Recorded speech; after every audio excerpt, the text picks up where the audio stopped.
Turn 2. I'm playing also the duel tournament at the same time, and I just did a misclick on the duel tournament, so I'm pretty pissed off. But did a good fight on the 2 vs 2.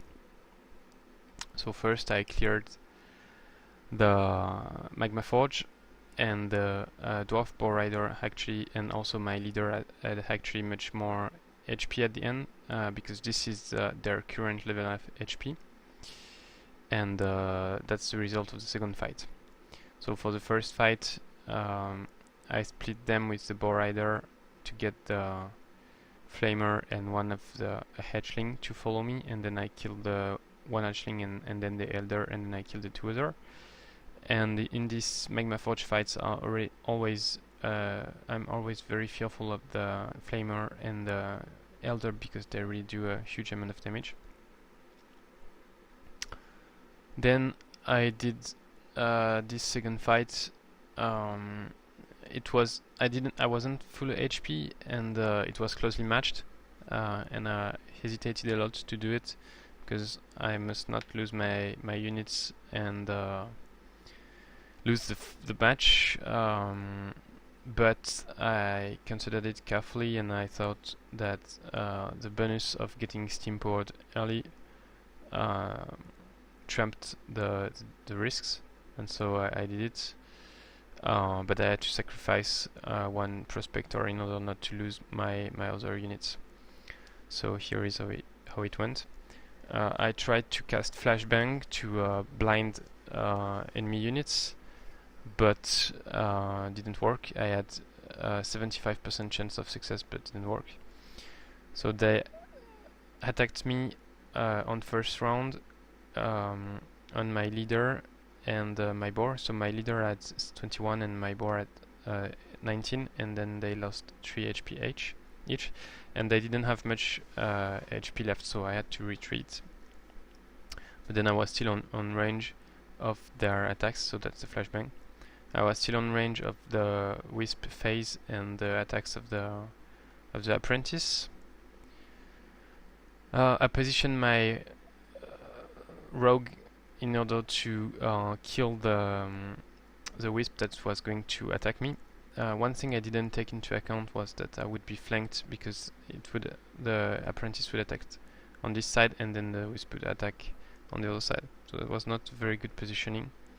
But at the same time, actually it's quite good, because actually if I had positioned myself and not to be flanked by the wisp, my leader would have struck back, and due to static shield he would have died.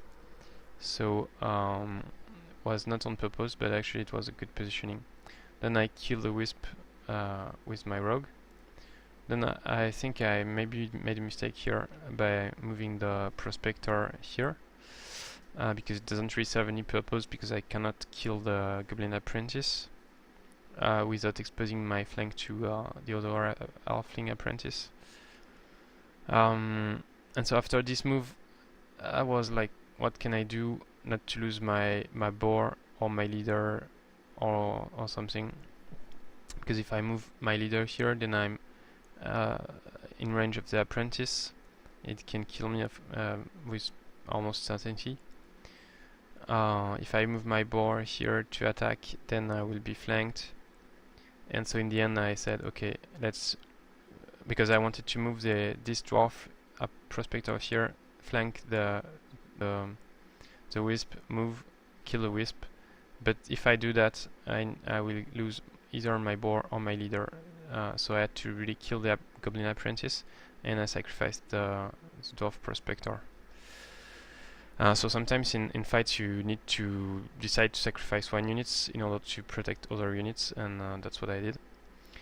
And it worked, but then I have to produce another Prospector at my throne. It's only 45 gold, and I earned 100 research points and got steam powered earlier. So I think it's worth it, I hope. And also, of course, I got the experience earlier. Then I just finished the halfling, and with halflings, of course, you have to be careful because they've got lucky.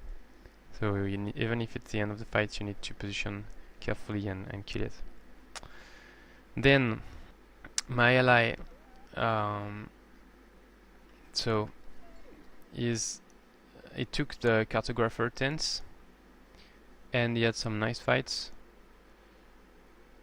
with a great farm, and then actually it's the great farm, and then the gold mine. And he's moving toward the independent city.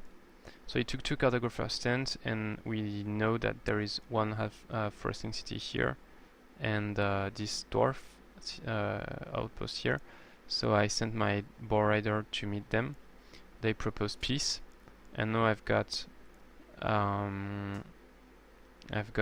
4 turns before they propose a quest to me. So I checked, there is these 2 sites there, but this one is quite difficult with 2 flamers and 1 lesser fire elemental. So I'm moving there instead, and then back here for the quest, and then I'll do the sites and also the flow rock quarries, which are going to be quite difficult. And so at my throne, I'm producing a shrine, and so I cast mana fuel silence into 1 turn. Then I will have a Prospector, because I'm missing 1 production to get the Axeman, because I don't have many mountains around me. Then I'll do a storehouse, as I discussed on the video on turn 1, and then the Builder's Hall. With my leader, I leveled up, and I'm taking Imperial Authority because of the bonus, which increase critical damage, which is very nice. And then I'm taking vision range upgrade, because vision is scooting, and it just helps you to plan your moves more carefully and find opponents.